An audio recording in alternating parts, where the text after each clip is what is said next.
اپنی کٹپتلیوں کے ذریعے اور اپنے کارندوں کے ذریعے رات کی تاریکی میں عوام کے اوپر ڈاکہ ڈالا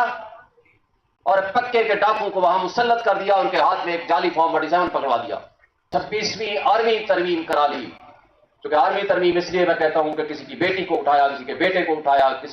کسی سینیٹر کو، کسی ایم ایل اے کو جا کر ڈمپ کیا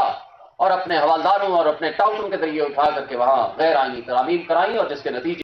پاکستان میں جب جب ماشاءاللہ لگے آئین اور قانون کے اوپر شب خون مارا گیا یا عدلیہ کی آزادی کو محدود کیا گیا یا اس کو ختم کرنے کی کوشش ہوئی، تو یہ وہ طبقہ ہے جس نے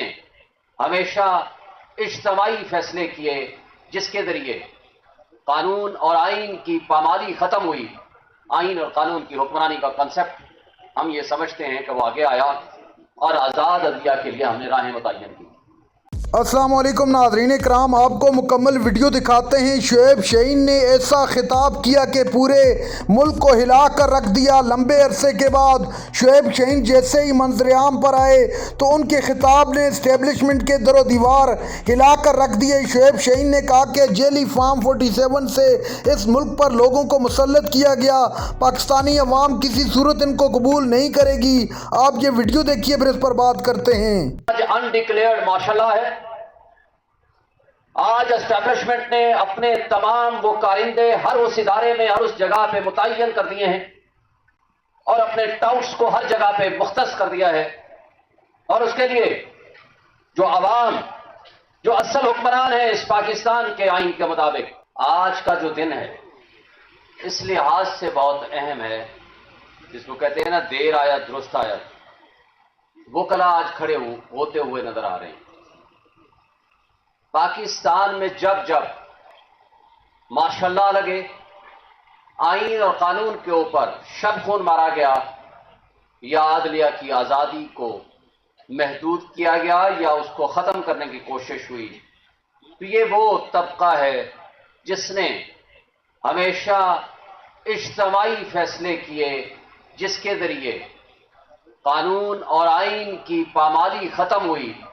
آئین اور قانون کی حکمرانی کا کنسپٹ ہم یہ سمجھتے ہیں کہ وہ آگے آیا اور آزاد عدلیہ کے لیے ہم نے راہیں متعین کی۔ آج پاکستان کی صورتحال 77 سالہ تاریخ میں بدترین صورتحال ہے۔ آج انڈکلیئرڈ ماشاءاللہ ہے، آج اسٹیبلشمنٹ نے اپنے تمام وہ کارندے ہر اس ادارے میں ہر اس جگہ پہ متعین کر دیے ہیں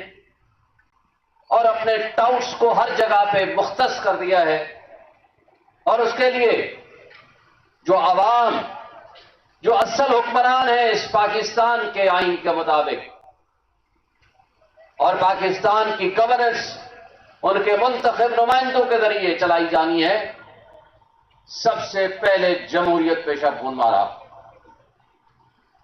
رات کی تاریکی میں جس طرح رزلٹ بدلے گئے پوری قوم جانتی ہے، اور ان کے حقیقی نمائندوں کے ساتھ جو کچھ کیا گیا یہ وہ ووٹ اور مینڈیٹ تھا جو ہماری اسٹیبلشمنٹ نے اپنی کٹپتلیوں کے ذریعے اور اپنے کارندوں کے ذریعے رات کی تاریکی میں عوام کے اوپر ڈاکہ ڈالا اور پکے کے ڈاکوں کو وہاں مسلط کر دیا، ان کے ہاتھ میں ایک جعلی فارم 47 پکڑوا دیا۔ پھر اس کے بعد انہوں نے دیکھا کہ دوسرا ادارہ ہے وہ ہے نظام انصاف، وہ ہے قانون کا نفاذ کرنے والے ادارے، پھر وہ بیوروکریسی کو اپنے کنٹرول میں لے آئے۔ آج بیوروکریسی اتنی بڑی غلام بن چکی ہے ان کی کہ ان کی آزادی کا کوئی تصور باقی نہیں رہا۔ جس کے خلاف جو چاہیں پرچے کرائیں، جس کو اٹھوائیں، جو چاہیں آرڈر کرائیں، یہ اسٹیبلشمنٹ کے بائیں ہاتھ کا کھیل بن چکا ہے۔ پھر نظام انصاف کے امپورٹنٹ آرگن وہ جوڈیشری، عدلیہ اور وکلا ہیں، اور جوڈیشری کے اوپر پہلے اپنے سب سے بڑے غلام قاضی فائشہ کو مسلط کرنے کے بعد اس سے ناانصافی کی بدترین مثالیں قائم کرنے کے بعد جب انہوں نے دیکھا کہ آگے انڈیپینڈنٹ جوڈیشل مائنڈ کے لوگ بیٹھے ہوئے ہیں تو ان کے ڈر اور خوف سے 26ویں آرمی ترمیم کرا لی. کیونکہ آرمی ترمیم اس لیے میں کہتا ہوں کہ کسی کی بیٹی کو اٹھایا, کسی کے بیٹے کو اٹھایا, کسی کو اٹھایا, کسی سینیٹر کو, کسی ایم ایل اے کو جا کر ڈمپ کیا اور اپنے حوالداروں اور اپنے ٹاؤٹوں کے ذریعے اٹھا کر کے وہاں غیر آئینی ترامیم کرائیں, اور جس کے نتیجے میں اس نظام انصاف پہ حملہ آور ہو گئے. اور اس کے اندر لکھا ہوا تھا کہ جج کی مرضی کے بغیر بھی آپ ٹرانسفر کر سکتے ہیں اور سینیئرٹی بھی پرانی دی جائے گی.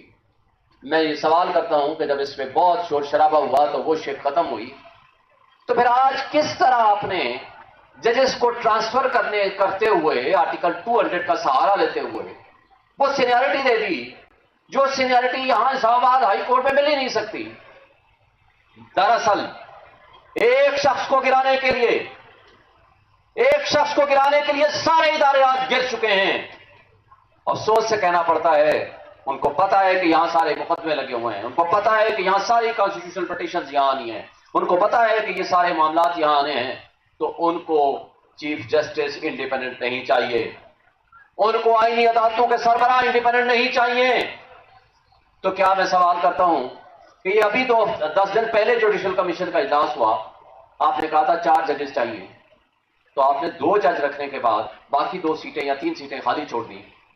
اور ایک جج صاحب کو جو سینئر موسٹ سیشن جج ہیں یہاں کے, ایک انڈیپینڈنٹ جج ہیں, ان کو جن لوگوں نے پروپوز کیا تھا ان کو حکم دیا گیا کہ آپ نے اپنا ووٹ نہیں دینا, اور ایک ووٹ سے وہ جج نہیں بنے. مقصد کیا تھا؟ آپ کو پہلے سے پلاننگ تھی, آپ کو پتا تھا کہ ہم نے وہاں سے جونیئر موسٹ ججز کو لانا ہے, یہاں سینیئرٹی دینی ہے, یہاں اپنی مرضی کے بینچ بنانے ہیں, اور آزاد عدلیہ کو ہم نے کنٹرول کرنا ہے. اور وہ بدماشی اور بےایمانی آپ کی ساری آنکھوں کے سامنے, پوری پبلک کے سامنے, پوری قوم کے سامنے آ چکی ہے. میں واضح کر دینا چاہتا ہوں کہ سب سے پہلے ہم وکیل ہیں, اس کے بعد ہم پولیٹیکل پارٹی کے ممبر ہیں. جب بھی رول آف لا پہ, جب بھی آئین کی حکمرانی پہ, قانون کی حکمرانی پہ یا نظام انصاف پہ حملہ ہوگا تو ہم سب سے پہلے صف اول میں کھڑے ہوں گے. اور وہ ہم نے قاضی فائزہ کی تحریک کے وقت بھی ثابت کیا. مگر افسوس سے کہنا پڑا ہے کہ وہ قاضی فائزہ جس کے لیے ہم نے تحریک چلائی تھی, اس نے اس نظام انصاف کو دفن کرنے میں وہ قبر بنائی ہے وہاں سپریم کورٹ آف پاکستان میں, جہاں آج آئین دفن ہو چکا ہے, قانون دفن ہو چکا ہے, انصاف دفن ہو چکا ہے, اور کٹپتلیوں کے ذریعے نظام انصاف چلانے کی کوشش کی جا رہی ہے. اور بالآخر آخری جو ایک ادارہ باقی بچا تھا وہ صحافت کا تھا.